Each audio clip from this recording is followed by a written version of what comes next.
मी आता आठवत होतो तिथे किती जणी नारळ फोडायला आलो असेल. 67 साली पहिल्यांदा 71 साली निवडणूक झाली तेव्हा, 72ला विधानसभेची निवडणूक झाली तेव्हा, 77ला आलो, 80ला आलो, 85ला आलो, 90ला आलो, 95ला आलो, 2000ला आलो आणि 2000 ते आजच्या तारखेपर्यंत 4दा इतक्यात आलो. मला नाही वाटत नारळ फोडायला एखादा माणूस इतक्यांदा एखाद्या ठिकाणी गेला असाल. हे जे मी करू शकलो की सामान्य जनता आणि हनुमंताची कृपा. आणि त्यावेळेस इथून कामाची सुरुवात केल्याच्या नंतर यश हे मिळतं हा अनेक वर्षाचा अनुभव आहे. आणि म्हणून आज त्या आनंदाने आम्ही सगळेजण इथं आलो, तुम्ही आलात, तुम्हा सगळ्यांचं अंतःकरणापासून स्वागत. निवडणूक लोकशाहीमध्ये येत असते. यावेळी निवडणूक महत्वाची का? आजीसाहेब त्यांनी बोलत असताना सांगितलं की लोकशाहीमध्ये निर्णय घ्यायचा अधिकार तुमचा आहे आणि तो अधिकार टिकला पाहिजे. आज काहीतरी देशात वेगळं घडतंय अशी एक शंका लोकांना यायला लागली आणि वेगळं घडलं तर तुमच्या अधिकारावर बळा येईल, संकट येईल. ते होऊन द्यायचं नाही. गेले 10 दिवस मी वाचतोय, मोदी साहेब बोलत आहेत, देवेंद्र फडणवीस बोलत आहेत, आणखीन काही नेते बोलत आहेत की या देशाच्या घटनेचा अधिकार आम्ही जतन करणार. आमच्या विरुद्ध हा खोटा प्रचार आहे, आम्ही नाही प्रचार केला. बंगलोरला एक मंत्री आहेत केंद्र सरकारचे, त्यांचं नाव हेगडे. आणि त्या हेगडेंनी भाषण केलं बंगलोरला लोकांच्या समोर. या देशाची घटना मोदी साहेबांना बदलायची आहे आणि ती बदलायची असेल तर आम्हाला जास्तीत जास्त खासदार निवडून द्या. हे मी म्हणत आहे,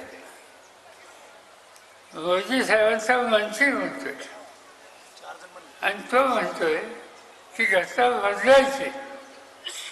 आता घटना बदलायचा निकाल घेऊन जर राजकारण कोणी करत असेल तर प्रश्न भयंकर गंभीर होणार. डॉक्टर बाबासाहेब आंबेडकर यांनी घटना दिली. या घटनेनं सगळ्यांना सारखे अधिकार आहे. तुम्हाला मताचा एक अधिकार आहे, मला एकच आहे. मी काही खासदार म्हणून मला काही 2 मतं नाही. देशाच्या प्रधानमंत्र्याला 1 वय आणि तुमच्या शेतात खुरसायला येणारी बाई आहे तिला 1 वय. बाबासाहेब आंबेडकरांचं वैशिष्ट्य आहे की समान अधिकार समान संधी. आणि त्या समान अधिकारावर जर संकट मालीच यायला लागलं तर आपल्या सगळ्यांना जागृत राहणं आणि जे आणतात त्याला खऱ्यासारखं बाजूला ठेवणं हे काम करायचं आहे. ते सांगतात आम्ही हे केलं, ते केलं, ते केलं. अमित शहा नावाचे एक गृहस्थ आहेत, नाव ऐकलं ना? सगळी फार होते बरंच तुम्हाला सगळं वाईट. तर त्यांनी भाषण केलं सोलापुरातील आणि आणखी 2 ठिकाणी. 10 वर्षात शरद पवारांनी काय केलं त्याचा हिशोब द्या. आता 10 वर्ष कधी पासून 14 आता कालचं 14 ते 24, 14 ते 24 या कालावधीमध्ये राज्य कोणाचं होतं? मोदीचं. मंत्री कोण होते? हेच होते. त्या काळात मी सत्तेत नव्हतं, पण हिशोब मला वाटतं. आणि सत्ता ह्यांच्याकडे त्याची आठवण त्यांना नाही.